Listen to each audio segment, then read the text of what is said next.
It's just wonderful to see a room full of people here and to have a really important conversation at this moment in time about the nature of democracy at a moment where I think democracy is on a lot of people's minds. I know that I have been making it through the last couple of months by writing and rewriting the syllabus for my fall course, which is called Defending Democracy in a Digital World. And I thought I would share with you in 2 minutes what the first week of that course is. When we talk about democracy, we're not just talking about elections. We're talking about the public sphere. We're talking about how we find out about the world, how we deliberate with one another, how we make decisions about who we want to lead us and who we want to serve us. And in the United States, we have not a majoritarian democracy, but a liberal democracy. We don't just let 51% of people decide that what's good for them will be the law for the land. We protect smaller groups. We work very, very hard to make sure that the rights of all are protected and that the voices of all are protected. Democracy, where all you have to do is get one more vote than the other person, is pretty simple. Liberal democracy is really hard because trying to figure out how to balance the interests and the need of such a huge set of people with such diverse needs, interests, wants gets incredibly challenging. And this gives us a wonderful opportunity to think about democracy in the context of disability. As Sandy pointed out, 1/4 of Americans live with some sort of disability, but generally speaking, when we think about democracy, we're not always thinking about the challenges of someone who's visually impaired making it to the polls. We're not always thinking about the challenges of someone who has a hearing impairment participating in an event like this one, not all of which are as lucky to have a wonderful ASL interpreter working along with us here. So this challenge of figuring out how to make our democracy open to everyone is one of the supreme challenges of our current moment. And thinking about democracy as a disability issue gives us this ability to say, is our democracy really working for everyone? And we're going to look at that question through the lens of some of the remarkable people that I'm sharing the stage with today. We also have a great chance to think about democracy and disability at a moment of enormous technological change. We are in this amazing space with a gorgeous rotating planet behind us. There are exhibits all around us. And I will point to your attention on the screen above our heads. There is remarkably good closed captioning happening in real time. This is an AI system that is listening to my voice, didn't need any training, didn't need to hear me ahead of time, and is capable of complementing what our ASL interpreter is doing for people who might have a hearing impairment associated with it. This is a moment where technology looks like the world could be much more inclusive.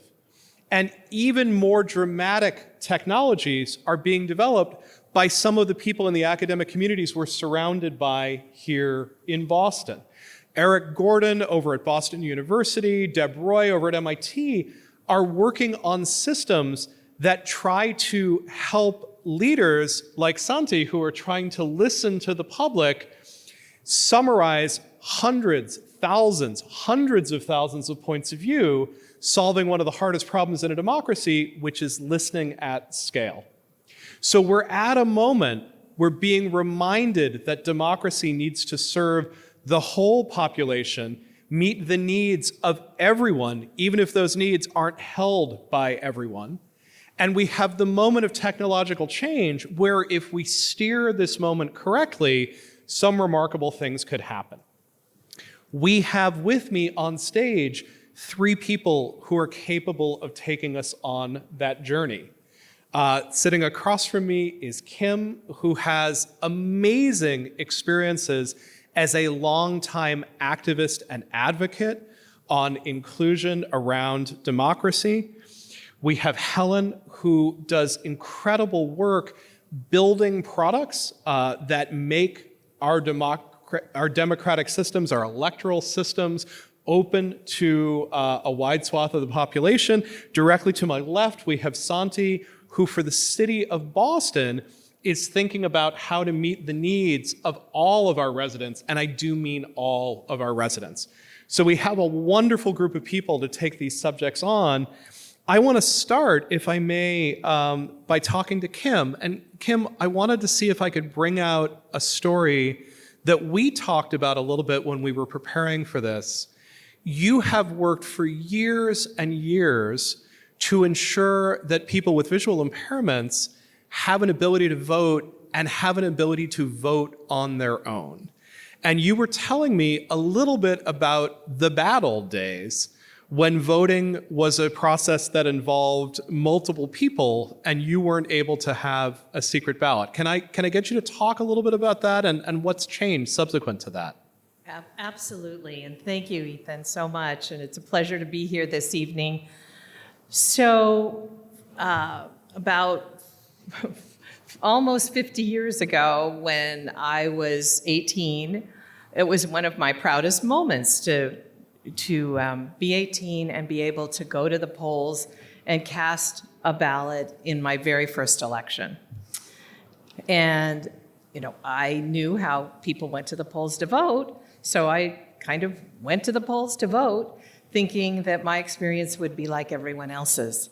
And what I experienced was certainly not denial of my right to vote, because that's a fundamental right of every citizen of our country to be able to vote.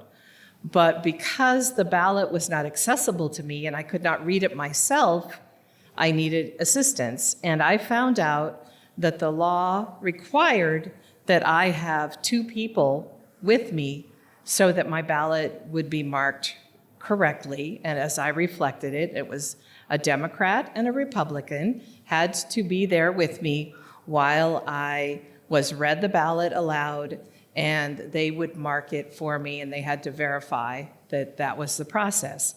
So thank goodness we don't have a parliamentary system where there were 10 parties to choose from. Could get very crowded in there. So that's what I got, and it really didn't. I was shocked, but I wanted to vote. And it sort of solidified my resolve that someday we would have a process where I could go into the polls and I could review the ballot independently, I could make my selections privately, and I could verify the accuracy of my ballot independently at the end of the process. And I'm happy to say that has come, and I can certainly talk a little bit more about that as well. Yeah, tell us a little bit about, so first, for those of us who have not had that experience of voting with assistive technologies, how does the system work? How are you voting now when you're going to the polls? And then tell us how we got to those systems.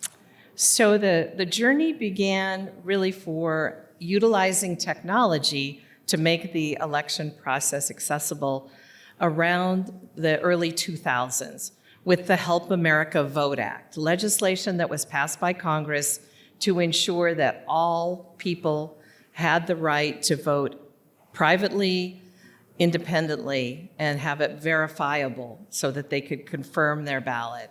So that accessibility also required equipment to make that process work. And so it took many years, because just because the law passed doesn't mean that the equipment was there to install instantly. So it took a lot of advocacy from the blind and disabled community to say, we need the accessible equipment. So today, it's possible now to go to any polling place in Massachusetts, and I'm particularly proud to be a resident of Massachusetts because they take that seriously. And we have accessible voting equipment that works for people with low vision. You can magnify the screen. If you don't use the screen, you can turn it off to ensure your privacy, and you use a keypad to navigate with speech output and review your ballot listening to text to speech.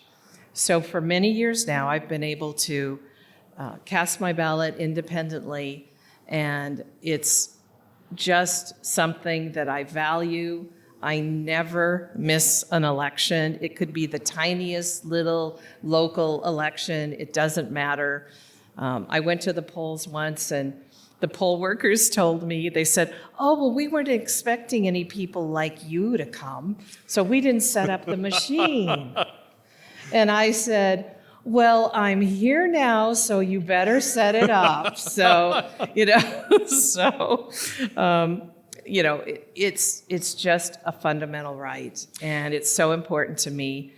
But I think, evolving technology, we all lived through something about 5 years ago called a pandemic, and it had a lot of impact on a lot of things. And one of them was the election of 2020. And the disability community, Massachusetts passed legislation to make it possible for every resident to have the opportunity to vote by mail, which was great. You didn't have to go out. You didn't have to be exposed. That's wonderful. But a paper mail-in ballot is not accessible for someone who doesn't have the ability to read print. So I was very proud in August of 2020 to work in partnership with the Disability Law Center as the lead plaintiff in an emergency petition that was filed to the Supreme Judicial Court of Massachusetts on behalf of 6 individuals and 2 disability advocacy organizations to request that the Commonwealth provide a process for an accessible mail-in ballot. And that process was online voting, having the ability to receive a ballot in your computer, whatever smartphone technology, computer technology, and to be able to mark that ballot independently, to mark it, to review it, and ultimately to return it independently. Initially, we had to print it or save it as a PDF, which was a pretty complicated process. Not everybody has a printer in their house anymore.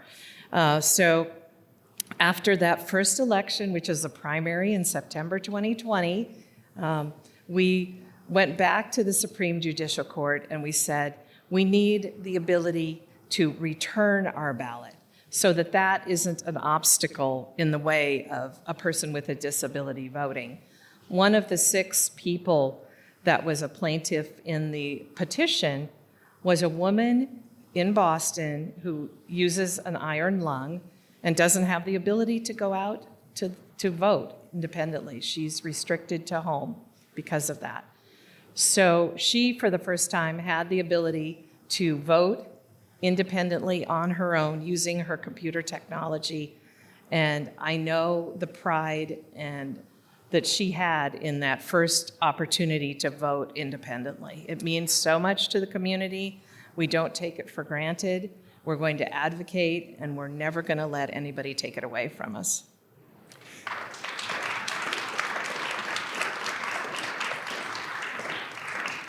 Kim, I think the examples of the ways in which we've been able to come up with different technological solutions to make it possible for blind people and people with low vision to vote is this sort of amazing example of what we can do in situations where we commit to accessibility. And in, maybe the most central act of participating in a democracy, the process of voting, we put into very sharp relief this need to empower and involve people.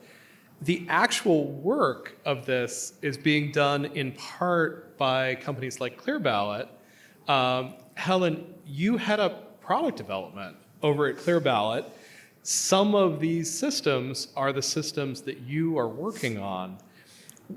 What's the biggest barrier at this point to inclusion in elections when we're trying to figure out some of these challenges that Kim is rightly putting in front of us, this idea that our ballot be private, that we be able to verify it before we send it in, that people are able to access the polls if they have a limitation, like an iron lung, around these things.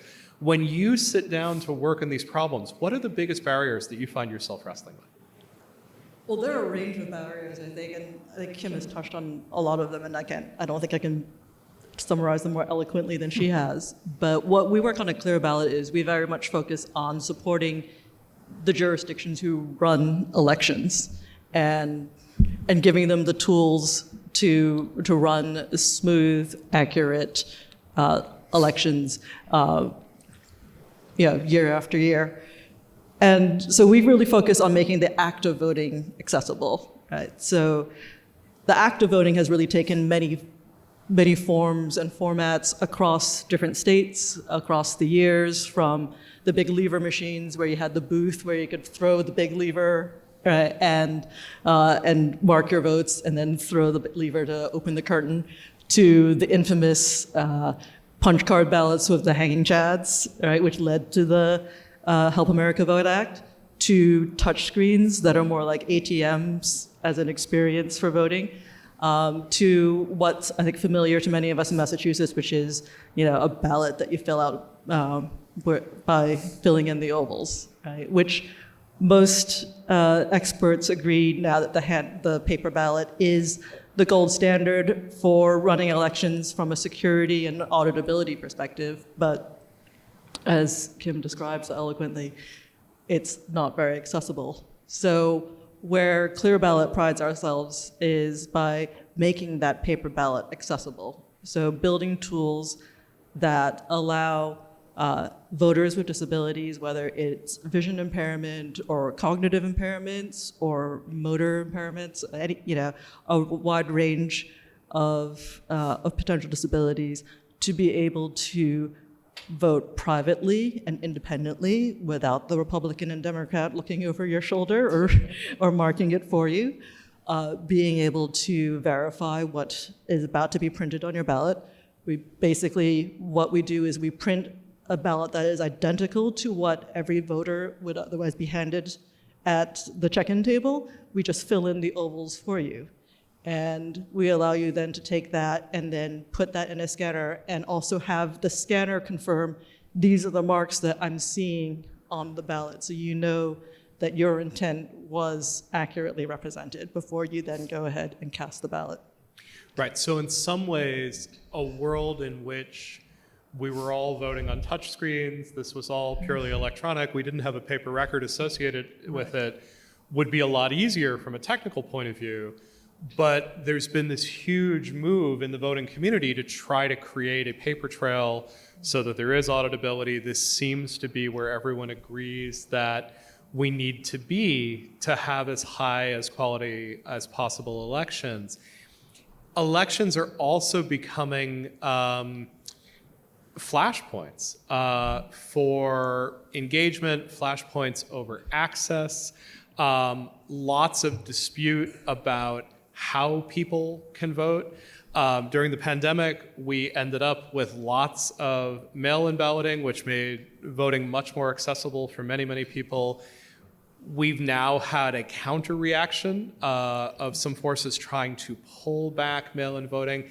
How do those tensions, how do those conflicts affect the work that you and Clear Ballot end up doing? Yeah, so I joined Clear Ballot in 2019, which seemed like a really interesting time to get into elections.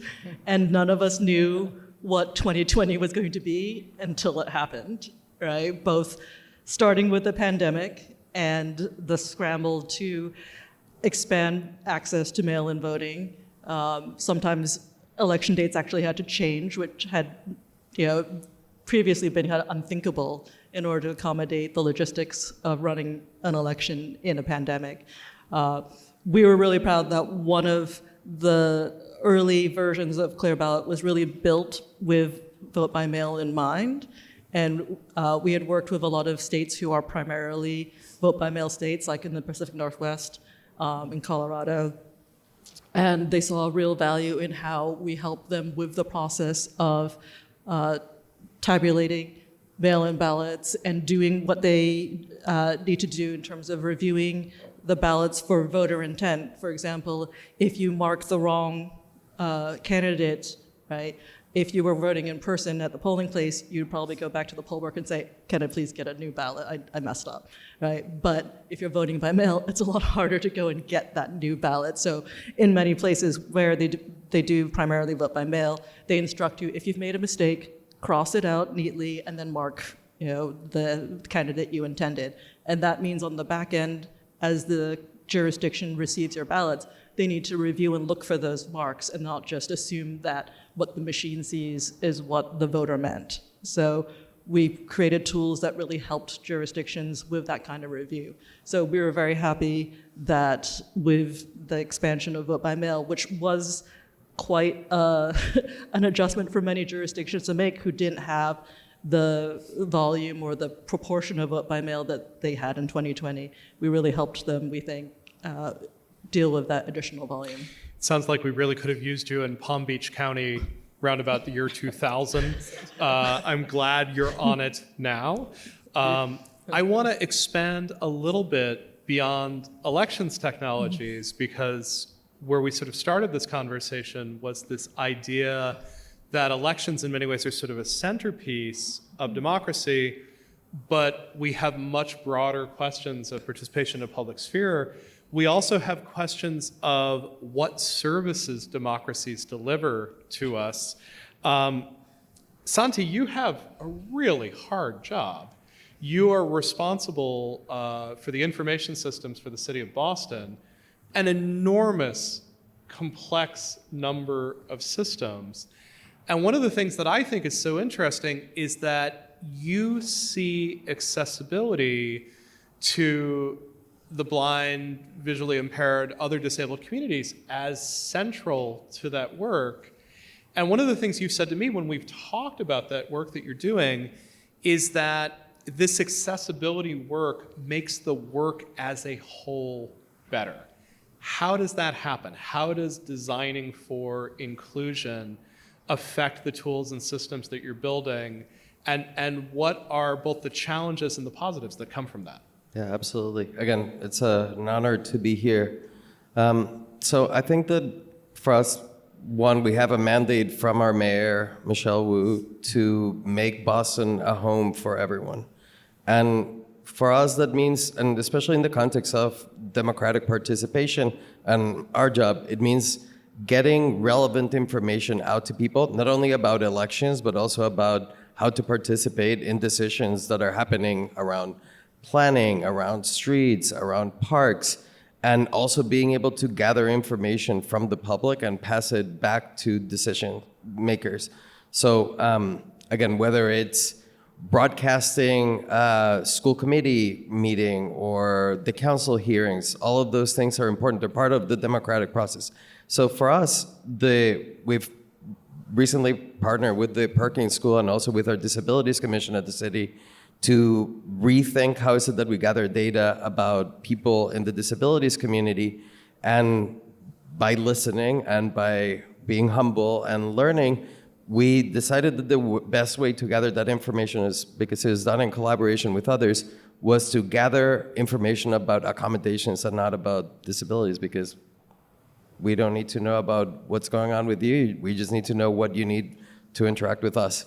And I think, again, to the point that we shared in our conversation, when you design things with accessibility in mind, you design them in a way that are clearer, that are more relevant, and in a way that makes it a little bit easier for other people. And like if we think about even the way that we design the right of way, if we have ramps and we have things that are easier for people to navigate, maybe that's what they prefer, and we get to more people to participate and enjoy the spaces and the experiences that we design. So I think that whether it's content on a website or whether we're thinking about information about our parks and information about what the council voted on, there's a great opportunity for technology to enable and enhance those experiences. So this question, again, of how we take services that are essential and essential to deliver to everyone, frames these questions around design in a really interesting way. We can't say, here's a 95% solution, it's going to work for most people. We don't have that luxury, wrong word, when it comes to designing a voting system, when it comes to design information systems for the city. I love this inversion that you're making of going from designing for disability to designing for accommodation. Give me a project where you had to think really creatively about some of the accommodations that people needed, and really change something as far as critical pieces of city information or city services. Yeah, I'll give you an example of a project that we worked on. So generally the way that the council registers votes, the city council is the legislative body of the city, and they vote on a large number of items. And we have many years worth of records of the things that they voted on and what council member voted for what measure. But the way that we record that information is the city clerk writes a description of what the measure that was voted on. And those descriptions are, very legally accurate and not very easy to understand unless you, pay close attention. So we started building a prototype of a version of the website that has 20-word summaries of what the vote was about. We use large language models to generate that summary. And then we went and evaluated the accuracy of the summaries. But again, it created a much better and a unique experience for people. It makes it easier for, regardless of whether you need a screen reader or not, just to be able to see if there's a thing that you think is relevant to find that information. But it also makes it easier for people that are using a screen reader to find information that might be relevant. And so the accommodation here is, I am not a lawyer. I can't read, multiple pages of legalese. But just to make sure that everybody sort of understands what's going on here, this is a really interesting and novel use of AI. You're taking a very complex text, you're asking something like Claude or ChatGPT to do this work of giving, a complex text in 20 words or fewer, so that it's possible for someone using something like a screen reader to interact with it. Potentially, everyone benefits from that, whether or not you have a visual disability, simply because you don't have to think like a lawyer anymore.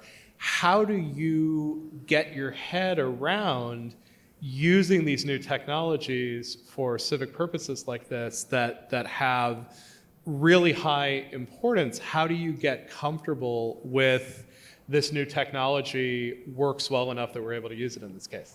Yeah, I think one is embracing the fact that we don't know everything and that it requires some humility. So it's usually talking to people. There's actually people from members of the council and other folks from the public that were like, hey, the version of the website that where you post these roll calls is actually not accessible, is not a very nice experience. And, I think the government, when it's doing its job right, it acknowledges that it's not doing a good job and that we could do better.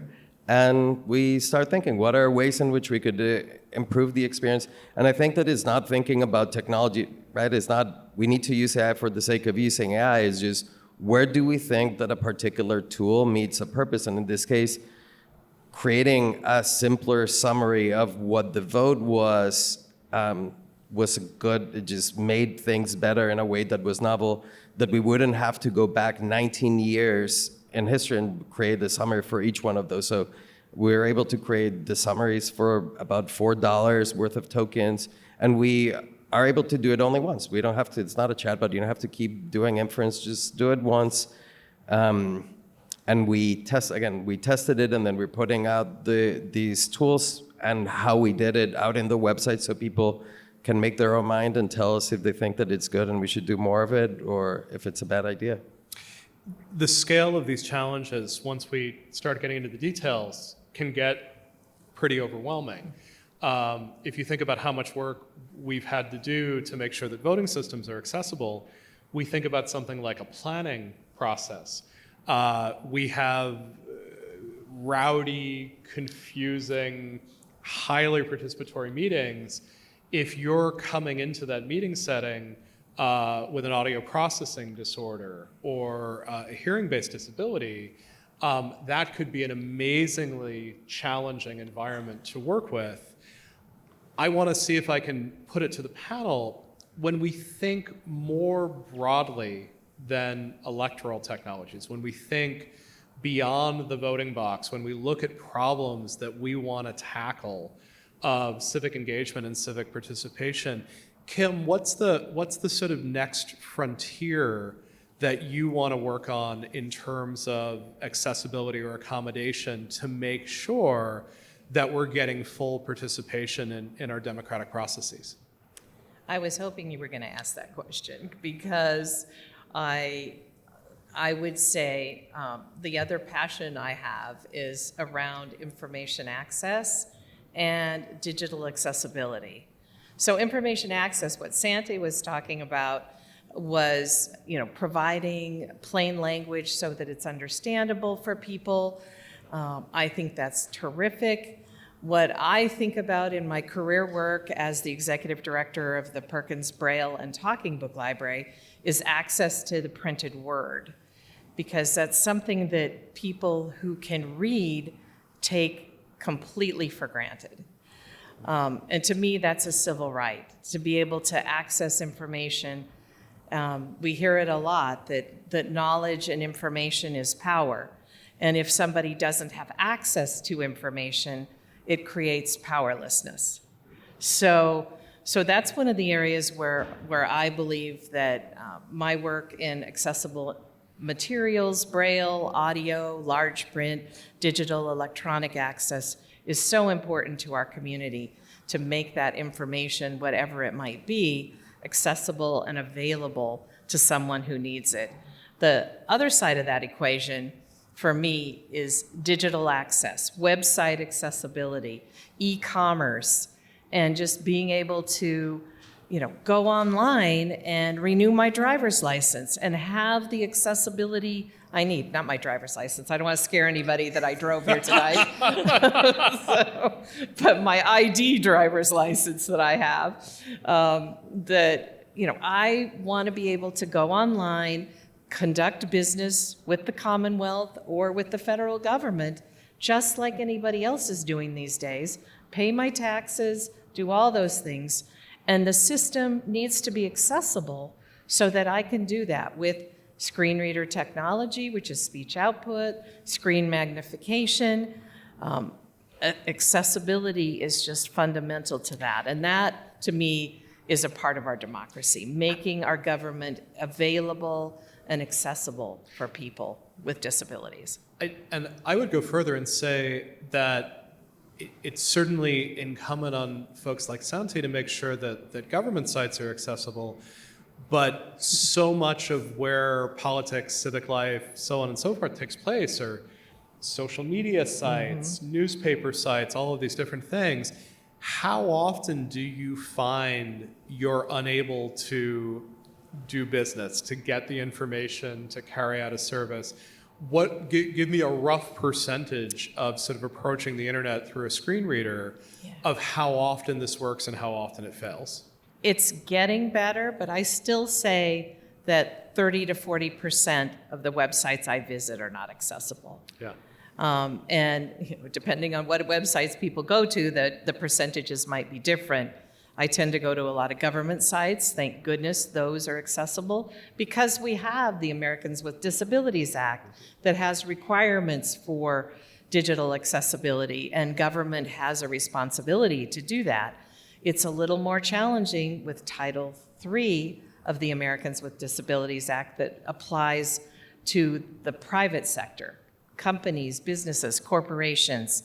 And what they need to do, there are requirements, but they're not as stringent as those for government agencies and organizations. And there's not clear guidance for public accommodations and what they should be providing with accessibility. And you would think that with business, every dollar that could be spent with a company should be of interest to that company. And people with disabilities have income to spend. And our money's just as good as everybody else's. And we should have the ability to spend it where we want to spend it. And there are increasingly good tools that do accessibility checking, that make it possible for people to figure out changes, which are often quite simple, that people need to make to make their sites more accessible. Helen, when you look at this and sort of think beyond the voting booth, when you think about this larger question of working from accommodation rather than working from disability, what are other civic systems that you sort of find yourself thinking about, find yourself imagining taking a crack at solving? Oh, I mean, there's there's a lot out there. Our focus really is around, as I said, primarily voting systems that help us run elections. We also work with jurisdictions to audit elections as well. So kind of flipping this a little bit, we've been talking about kind of leading up to the act of voting and then the actual voting. But what comes out of that process, the result of that is, election results reports, and as you kind of alluded to earlier, there's been it's been a bit of a flashpoint in recent years whether these votes and results can be trusted. So this is not necessarily a new frontier for Clear Ballot, because it's actually where we started, is with auditing elections and providing visibility into the results and basically doing a parallel count of election results and presenting side by side. Here are the original results as reported by a jurisdiction, and then our independent count of those results. And they usually differ, by one or two in a couple places, because these two systems don't look at a ballot and read the ballot the same way. So you would expect, because they're independent implementations, to have some variation. But you can see that, by and large, the right people won, right? And the votes were accurately counted. And that's I think, a wonderful thing to be able to show that you can have confidence in a system. I've had the wonderful experience of working with technologists in sub-Saharan Africa who've been building parallel vote tabulation systems in autocracies. And so the ability to look at elections in Mugabe's Zimbabwe and demonstrate through a parallel vote tabulation that this was not, in fact, an accurate election. Of course, we're now getting to the point in our country where we want, this sort of certainty that comes through this. It feels like another piece of this has to be taking those very complex data sets and making them accessible to people who are blind, who are visually impaired. Is there work sort of being done around being able to visualize data or physicalize data that's particularly interesting to you as you think about questions like auditing? Yeah, I do know that some of our customers, they have been particularly dedicated to providing rich sources of data. So they try to export information from our system in a variety of different ways so that people can slice and dice them in, plain CSV or Excel files that are very manipulable with a number of different tools, right? So it's not just, here's a presentation of some information in a PDF and it's static, right? So we like to be able to support as much of that as possible so that people can kind of do their own analyses and draw their own conclusions. Santi, when you were talking about these sort of participatory processes, like planning processes, is that something the CIO's office is taking on? How are we thinking about that sort of very difficult problem that I suggested of taking a planning meeting with all the chaos associated with it and making it maximally accessible? Yeah, absolutely. So again, some of the things that some of our teams were a complex cabinet of technologies, and sometimes so our teams broadcast every meeting through the city's cable channel. And for instance, another thing that we worked on that we're very proud of is working with Commissioner Makash to ensure that if there's a public TV available in any restaurant or any public space, that they turn on the captions.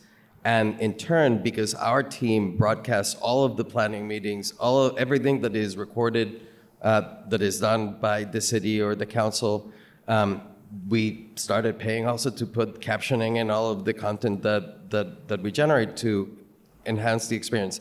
We support hybrid meetings, so we support meetings so that people can participate when by Zoom, and they might not be able to attend the council hearing in person. So there's a number of ways in which we can bring that experience and have people's voices literally in the room where the decisions are being made. And besides that, again, there's a number of different ways we work with the team that does the participatory budgeting process, and then thinking about the problem of how you get raw, unstructured text to try to discretize it and figure out what are the kinds of projects that people would want to do is also a really fun data problem. And all of it is trying to figure out how is it that we bring the right voice at the right point so that we can be informed. It might not be the thing, whatever we end up doing might not be the thing that you wanted, but at least it is a thing that you got you to weigh in. You're looking at a huge number of technologies. You're evaluating what the city might want to embrace, what the city might want to implement.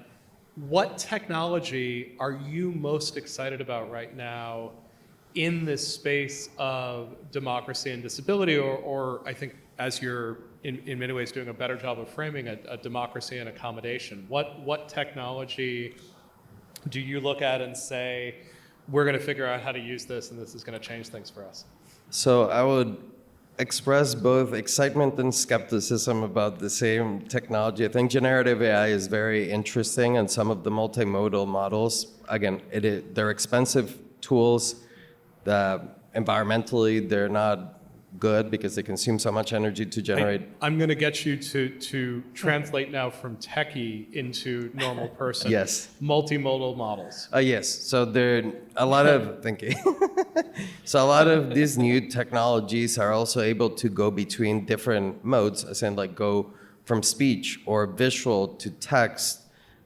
So those are the multimodal capabilities of some of these newer models. But they're exciting because they address some of the things that you were talking with Helen.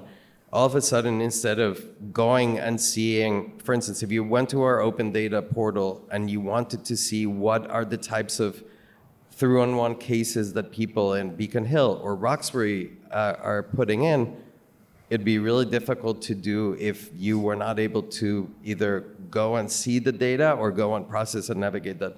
But with some of these tools, you're able to interact with the data and ask questions of the data, sometimes literally use your voice to generate computer code behind the scenes that is going to go and do the math operations and then tell you back in speech the results.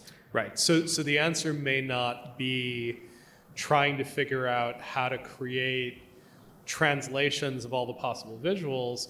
It may be to actually turn this into an interactive conversation of one fashion or another, where I can literally go in and say, okay, I want to know what are the top 3 reasons for 311 calls in Roxbury, and compare Roxbury to Beacon Hill. Absolutely, and you could decide that you want to do a statistical comparison, see if the results are just random or if there's some statistical reasons behind seeing the disparity. We run surveys of our residents, and for instance, the number one reason that people tell us that they don't trust city government is they think that we offer a different quality of service to people in different neighborhoods and people from different backgrounds. And you can, in fact, go and see if that is true through the data that we publish in the open data portal.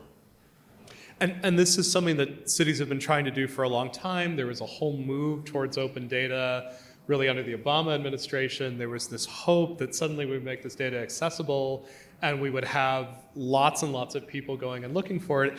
It turns out that most people have a very hard time reading a raw CSV file and drawing conclusions from it. Again, this is one of these situations where something that is making accommodations may turn out to be helpful to all of us in the same way that translating from long lawyerly statements into 20-word statements might turn out to be very helpful. Kim, how about you? You are looking at a lot of different technological innovation in your work at Perkins. What's exciting to you? What do you find yourself looking at for yourself personally, and for these larger issues of inclusion of blind and visually impaired populations? So some of the things that I think make a huge difference and that I am excited about is definitely inclusion and inclusive opportunities, expanding the opportunities for participation of people with disabilities in community, in civic engagement. And the tool that has done more to make that possible for the disability community than just about anything else is video conferencing services, Zoom, Google Meet, Teams, those platforms that 6 years ago hardly any of us ever used and now are just almost a common daily occurrence in our lives. That has opened up so many opportunities for people with disabilities to engage with government, to be more involved, serve on boards, have their opinions and their voice heard, where it was so much more challenging to do that previously because of barriers like transportation, to get to a place, to attend a meeting, or not being able to get out because of a medical situation. So I think that technology has done a lot for all society, because I think Santi would agree that before Zoom, citizen participation in government was minimal. And it has just exponentially grown. And the engagement, if you take away a hybrid meeting, you're going to hear from the constituents in your community because they now expect that level of accessibility, whether they have a disability or not. Childcare, all those barriers out there that keep people from being engaged, they've been much more minimized by the convenience and the accessibility of remote or hybrid meetings. And, we all can attest to the fact that sometimes there's challenges around that, but there are certainly opportunities and advantages. And the disability community this year advocated with the legislature to make sure that hybrid meetings in our cities and governments were not just an option, but that they continue to be required. And I think that that's important for all of us. I guess the other technology that I'm excited about is some aspects of AI, and we're all talking about AI, but there are many tools out there that can help, particularly people who are blind or low vision, to get information. So while we take full advantage of an app that can describe the environment outside my car window as I'm riding along in my car, not driving again, but riding, and it will tell me what we're passing. AI can tell me, where am I? It's a great thing for somebody who's blind to know if you're in an Uber and you're starting to which way is he going? I can ask, where am I? And it will tell me the address I'm at. And then I could go, okay, it's good. There must just be a lot of traffic because it's taking 3 times longer than I usually take on my rides. So that kind of thing helps. AI helps. But the other caution that I always talk about with AI is, particularly with people who have disabilities, is we have to make sure that the language models and the data that's being used by the AI tool doesn't have inherent bias against people with disabilities. Right. Screening them out of applications for job pools because they see that they have a disability and inferring right away they can't do the job. This is so important to talk about. I was at a wonderful talk earlier today at Harvard by Arvind Narayan, who's one of the co-authors of a terrific book called AI Snake Oil. And we ended up in a conversation about the danger of biases in particularly predictive systems. So we've seen in the past that systems that have used AI to try to make hiring decisions end up reinforcing past biases. Amazon tried to create a system to automatically decide whether someone would be a good fit for Amazon, and it screened out women. In part because Amazon at that point had a real corporate culture problem, and in fact women were a whole lot less likely to thrive at Amazon, and so it would simply find a mention of women's sports on your resume and then sort of put you out there. There's the danger of ways in which blind and visually disabled people aren't fully included, getting that reinforced within these systems. I think it's a great thing to point out a concern about. Helen, I know that you love the physicality of these things. You love making things. You love, are there any things sort of coming up, whether it's 3D printing or sort of some other aspect of this, that you're excited about your ability to make devices, make things that go out into communities, give us more access? What sort of things are you looking at? Sure. I think as a product manager, I don't get as involved in the how or in the specific technology that we're going to apply, but more in the problems that we're trying to solve. So we've been working on a new generation of our voter-facing devices that people will be able to use to vote in future elections. And some of the things that we're adding to that platform are kind of exciting. And we've been working with the Perkins School to make sure that the decisions that we're making actually support the needs of end users. Right? So some of the things that we're doing are enabling a voter to come in and use their own personal assistive technology, switch devices that they're used to using rather than just whatever may be present or not present, depending on what accommodations have been made in that particular polling place. Another feature that we were working on was the ability for somebody to vote, to express their choices, to create a ballot, and then to cast that ballot, all without manually handling the ballot, which the stated goal for that was to accommodate people with mobility impairments. But then speaking with one of our consultants from Perkins who was blind, and an end user said, "Oh, this is great. I would use this because I've had instances where I'm going to cast my ballot just like everybody else. I've got it in my hand, and people are trying to be helpful and want to take the ballot from me to help me cast it, and I don't need that help."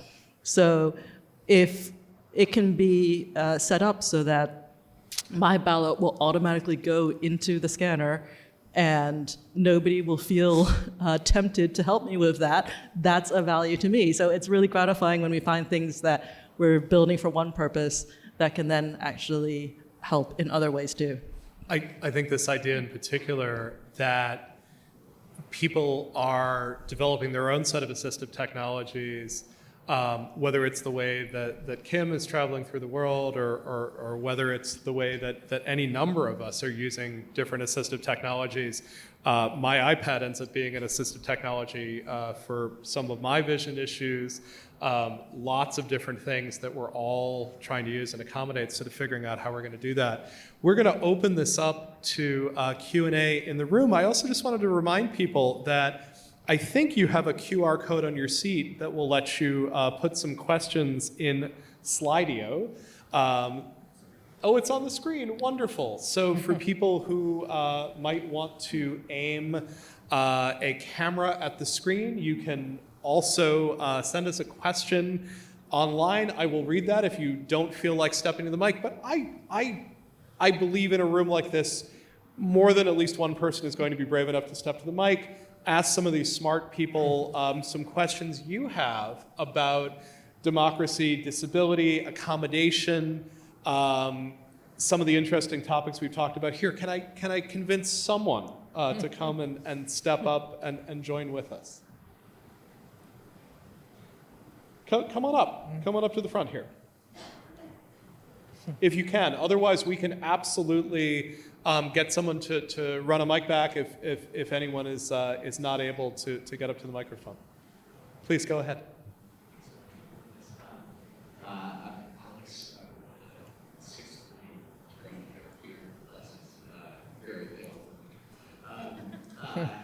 Kim, I'm curious about organizing action. You've done so much over a sustained period, which is so impressive.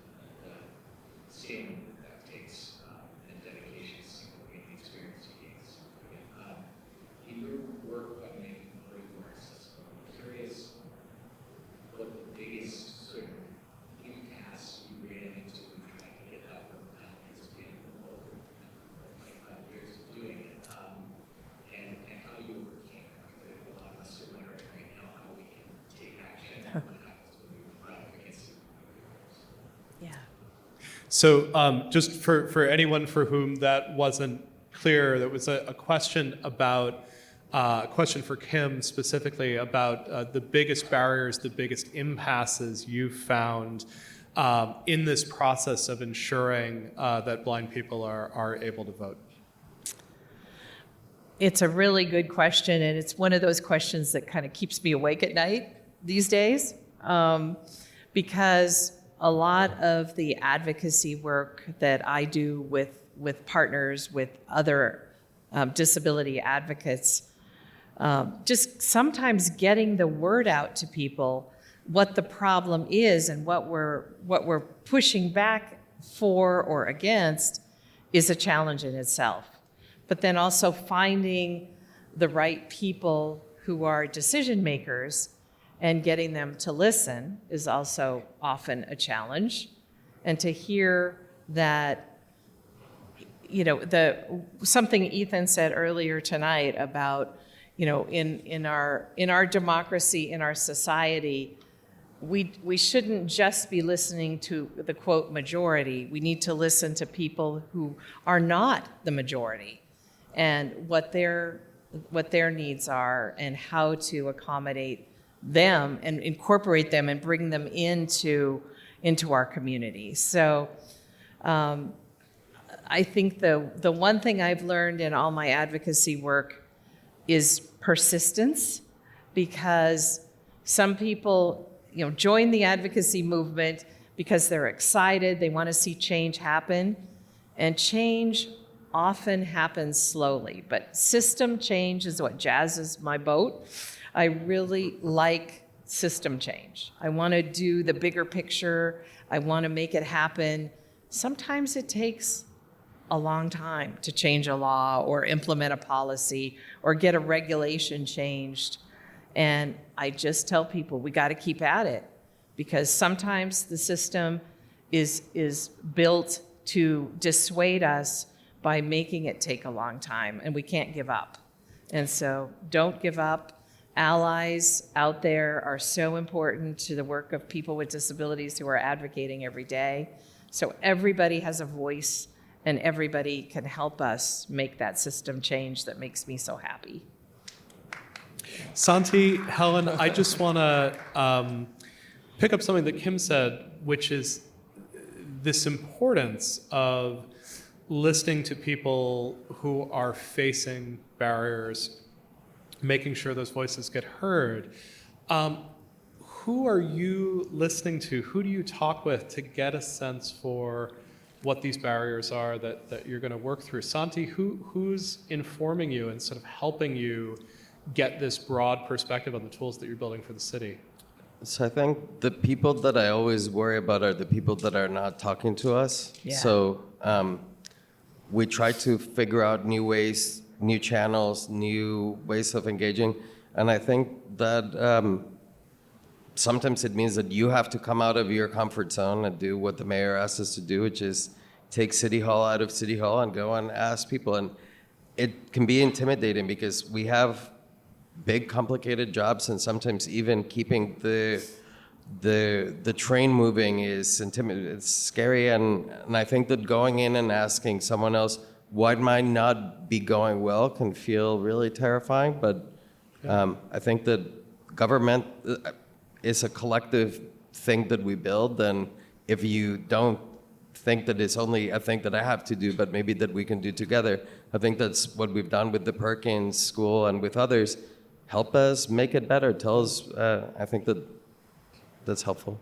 Helen, who helps you navigate this? Do you have a group of people you regularly work with on this? Are you going out into communities and finding people and testing tools? Is it co-design? How do you work with people on these systems? Yeah, so Perkins has been a really great partner for us along those lines. So in the past, and we were just talking before with Kim, that she's participated in some of the usability studies and test events that we've had where we shared the device that we're about to release and invited a wide variety of volunteers to come and attempt to vote with it and tell us how it's working. Yeah. Which has been really rewarding for me because usually watching somebody vote is frowned upon. And I loved having The chance to break that taboo. Absolutely. Yeah. And to really see how the things that we're building are performing, as they're meant to be used. So that's been very exciting. And recently we've kind of even deepened our partnership with Perkins, and as I mentioned, been able to bring them in even earlier in our design process and really have an ongoing conversation so that we can make sure that the choices that we're making are really the things that serve our end users. Well, we have managed to get to the point where we have some questioners lined up. Kim, I'm going to tell you, we have a real tendency here of bearded men taking the mic. So we've got a second bearded man at the mic, and I am also a bearded man on the mic. We'll go to the gentleman standing in our audience. My name is James, and I'm from Watertown. And my question is actually for Santi. And you show this room with things that I don't know about the law. But I'm wondering, what, if any, people love to make legal challenges, especially in this day and age. And I'm just wondering, with the work to choose someone else, have there been people stepping up to say, now I don't know about that? Or are people have been generally more thrilled not to have to go through a prospectus-length interpretation of the proceedings? Right. So the question here is, as the city of Boston is starting to use AI in these creative ways to increase accessibility, we could imagine in our increasingly litigious society someone challenging this. Santi, have there been challenges? I don't know if challenges about a particular use, but I think, again, generally, we embrace collaborative design and involving people. I think that it also involves, when you're designing things that are more accessible, you also have to be willing to accept that you're going to make mistakes. So I think that we are always worried that we're going to get sued in government, and sometimes we're not going to get sued. Or maybe if you talk to the person who's upset, you could avoid a lawsuit by just listening. We're encouraged to do that. So far, no. But I think that right now we feel also good about people's ability to sue the government if you really thought that we're doing something perverse. All of the things that we do are subject to public records laws. Like if you just wanted to know what we were doing. And again, for us, we've just been, because of the mayor that I get to work with and the city that we get to work in, we just put a lot of the information up front anyways. And if someone thinks that there's a better way of doing it, we let us know. It's also a good reminder that in the American system, for better or for worse, lawsuits sometimes are how we make change. Yeah. Kim was talking about suits in the Supreme Judicial Court that got us to the ability to vote by mail. Mm-hmm. So thanks for that. I want to make sure that we can get everyone in if we possibly can. We've got another friend stepping in the mic. Hey, my name's Larry. Also have a beard. I'm Tim Blackman. Currently a researcher at Harvard Medical School doing research on accessibility, which is becoming the end. So that's just an interesting time to be in. But I resonate with what you said, Kim, earlier about making just general e-commerce accessible for people who are disabled. Because I was doing a lot of e-commerce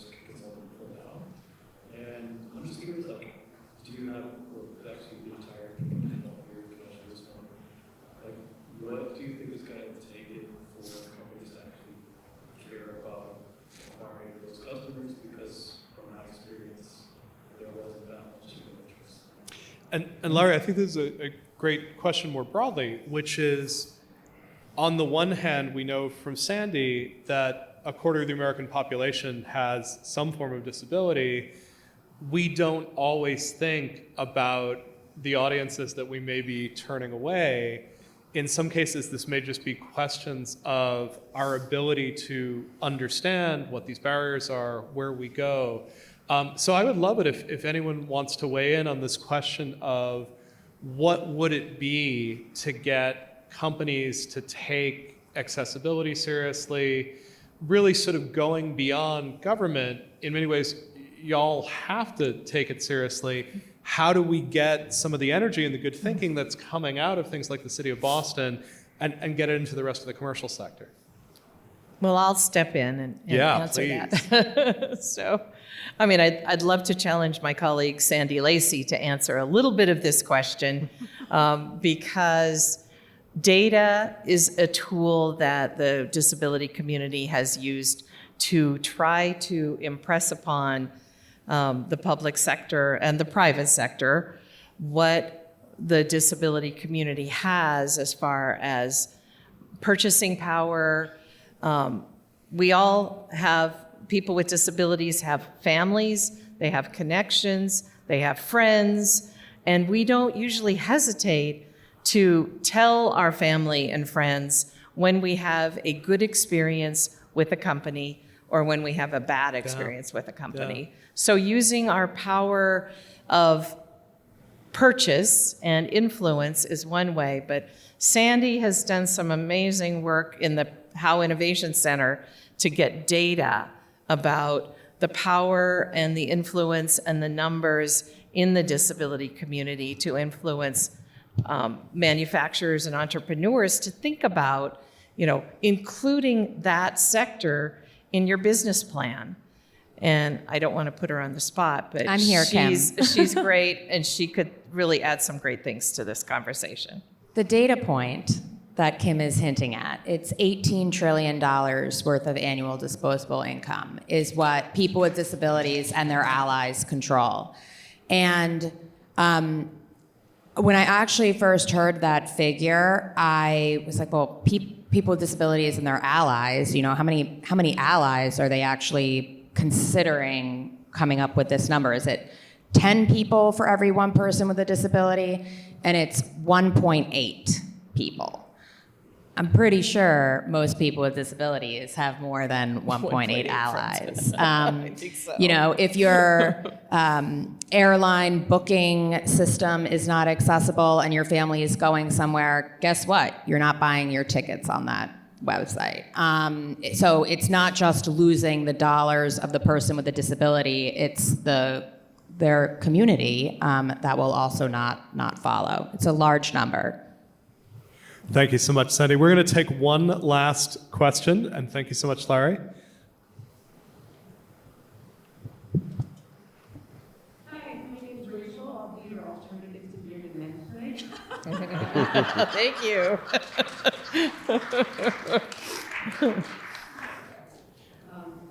They all white women with blonde and purple hair, 5'2", not like evil, except I do fall down. And clearly a stand-up comic, or should be. So I love all of this. I'm on board. I'm not in love with all these ideas. Also, the current system is such that in order for anything to be implemented, it has to go through the government, including the state government. Right now, the state government is stalled out on accepting or looking at any kind of new technology for voting. And in order for us to have voting technology, they are required by law. It can't work. It can't be used until the state approves it. There was briefly some talk of eventually looking at what's out there, and then that went away. And now people are voting on machines that are too old to reliably work. And of course, we desperately need this technology, but what is being done? What are folks doing? Some of y'all don't get paid if people don't use your tech.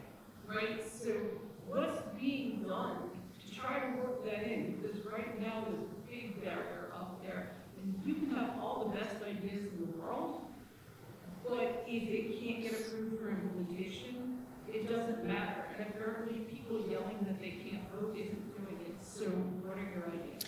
Right. So this is a great question about not just technically how we build these systems, but also how we get them approved, making sure that states are allowing people to do this. I'm going to go to Helen, since this is literally your job. It is in the area of my job, for sure. When we work with our customers are usually the local jurisdictions, like towns, counties, people who are doing the real work, right? And you're right, though, the states do limit the choices that those entities have, that people who would love to have a good experience for their constituents, or even good tools for themselves to use. It is a bit of a frustration for us in working in this particular area, because every state has its own specific flavor, and it's wonderful that there are so many different ways that we can vote in this country. But sometimes those regulatory hurdles do make it hard for great ideas to get out to the people where they can really make an impact. So I think having, your point that, people, voters saying, this is not working for me, sometimes it's hard for that message to get through. I think going to those people who are responsible for running the elections, they do have more of a voice when they go to the state and say, look, you are here to serve me. We all agree that we need to run good elections, so what can you do to help me do that? Kim, do you want to weigh in on this? You've literally worked on this for decades. And it's an absolutely mind-boggling issue that I've been dealing with, especially in the last few years, because our technology here in Massachusetts is aging out, and a lot of the equipment is just not functioning very well anymore. And what are we going to do about it? And it is a process. One thing I've learned over the last few years is that Massachusetts and people with disabilities in Massachusetts are happy that we've got a statewide accessible voting equipment system rather than a jurisdiction by jurisdiction decision. Some states might not like that, but generally having the same equipment, whether you live in Springfield or New Bedford or Boston, when people move from community to community, their voting experience will continue to be the same. So I've been a big advocate for statewide certification of voting equipment. The other issue that has come up is, and it falls into the data and the verification of the election process, is the paper ballot. Some systems don't have a ballot that looks like everybody else's. Some systems give you a small receipt that prints out at the end. It gets scanned like everything else.